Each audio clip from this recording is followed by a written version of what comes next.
Hello guys, ఈరోజు మా అమ్మ బిర్యానీ చేస్తుంది. ఎత్తు చేసేయాలో చూసేద్దాం. ఫస్ట్ మనం చికెన్ తీసుకొని బాగా కట్ చేసేయాలి. మటన్ తీసుకొని బాగా కట్ చేసేయాలి.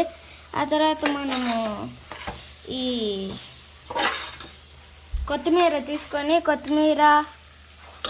అది తీసుకొని ఇంకా జింజర్ గార్లిక్ పేస్ట్ తీసుకొని మళ్ళీ మిక్సీలోకి వేసేసేయాలి.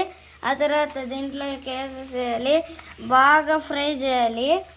ఆ తర్వాత మళ్ళీ మసాలా వేసి కర్డ్ వేయాలి, బాగా మిక్స్ చేసేయాలి. చూడండి, బాగా మిక్స్ చేసేయాలి. ఆ తర్వాత మనము అదే తీసుకొని మసాలా మళ్ళీ ఇంకొకసారి తీసుకొని బాగా వేసేసి కొంచెం సాల్ట్ వేయాలి. ఇంకా మనము బిర్యానీ రైస్ తీసుకొని అది బాగా ఉడకపెట్టేసుకొని ఆ తర్వాత మనము ఇది తీసుకోవాలి. బాగా ఉడకపెట్టేసిన తర్వాత మనం దీంట్లోకి వేసేయాలి. 2 కుక్కర్స్ వచ్చేంత వరకు వెయిట్ చేయాలి. రెడీ వేడి వేడి బిర్యానీ మటన్తో.